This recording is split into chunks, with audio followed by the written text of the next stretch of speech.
Hello everyone, this is Chindu Nomula. I'm a Salesforce architect. I'm very happy to be part of the Salesforce Techbook channel. Today we are going to cover CPQ. Salesforce CPQ stands for Configure Price Quote. It's an extension of CRM that will allow sales rep to create a structured and scalable sales process within a less span of time. So why CPQ? Because CPQ addresses so many things. It's a user-friendly. It enables the user with less training and experience to prepare accurate quotes. It means it helps the sales rep to close the deal faster, and they don't need to spend a lot of time on adding the products and pricing details.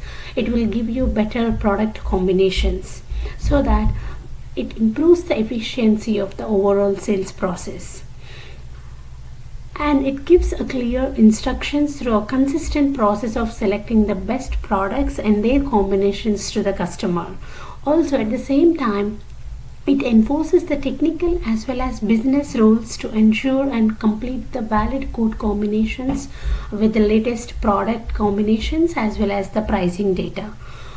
It's easy to manage discounting, and CPQ helps in automating the approvals. We don't need to go for manual approvals. It will help in automating the approvals so that approvals will be automated. So let's see one by one. CPQ, part of the CPQ, first one is configure. What products customers are looking to buy. That means when we are first step is to, once you have a quote, we need to select the products to the customer. What are all the products and their inner components? For example, if we are selling a laptop, once you select the laptop, what are all the inner components? That means what's the RAM size, what's the warranty. If laptop is like by default, if we are providing any warranty within that 1 year or 2 years, these are all the inner component details.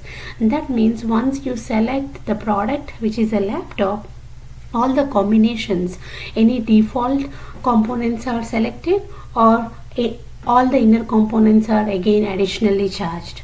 That information will be, again, we can discuss in the pricing, but part of the configure products and its valid product components, inner components combinations. Pricing. What's the price for each product?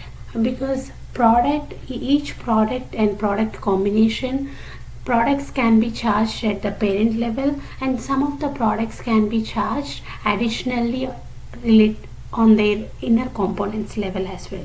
So let's say when we select the laptop RAM size by default will get some default RAM size. If you want to increase the RAM size, at the same time, if you want to increase the warranty, let's say laptop default warranty is 1 year within that product cost. But if client wants to extend the warranty, let's say 3 years, that means it's additional pricing. So all these pricing calculations are based on the business rules. So entire information will be configured based on the discount rules as well as based on the business rules. So that is part of the pricing. And the quote, once you have the product and pricing information is ready, next sales rep has to prepare a quote. So how can provide the customer details about the sale? By merging the customer product pricing information into a valid set of documents. In CPQ, it will help you to create a reusable templates and which will produce a consistent quotes with a proper product bundles. So overall objective of the sales life cycle is, part of the sales, customers are more informed and connected, and they need very fast and trusted productive channel. The main sales rep concerns are they are disconnected, data efficiency, because of if they don't have the proper data channel, and there is a disconnect between the sales rep as well as the client. But overall, all these things CPQ answers, and it gives a clear visibility what being offered to the client versus what being sold. That means based on the product combination, so it will give a clear visibility of what being sold versus what being offered. Let's see overall CPQ process flow. CPQ process flow starts account and opportunity. From the opportunity, first step is to configuring products by selecting a valid product combinations and inner component combinations. And the second, once you have the product combinations, pricing and discounting based on the business rules. Once product selected and once you have the pricing detail information is added on the product level, line item level, the next thing is quotes and proposals.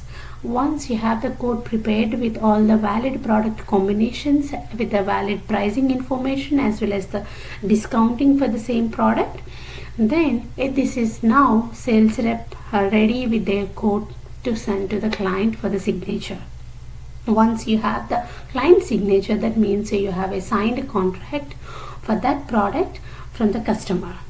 The next thing is invoice and orders. And the next step is the renew contracts. Renew contract is based on the client deal. If your deal is a multi-year deal, then the next renewal quote will be created based on the first initial term on the first initial quote. So this again renewal quote will start following the same process of same products, or if they want to add any products when on the renewal quote. So it's the same process flow will continue. So this is overall process flow. You can start your CPQ journey by creating a CPQ demo org, going to developersalesforce.com and CPQ trials and play around the CPQ org. Happy learning, and please subscribe to Salesforce Tech Bug. Thank you.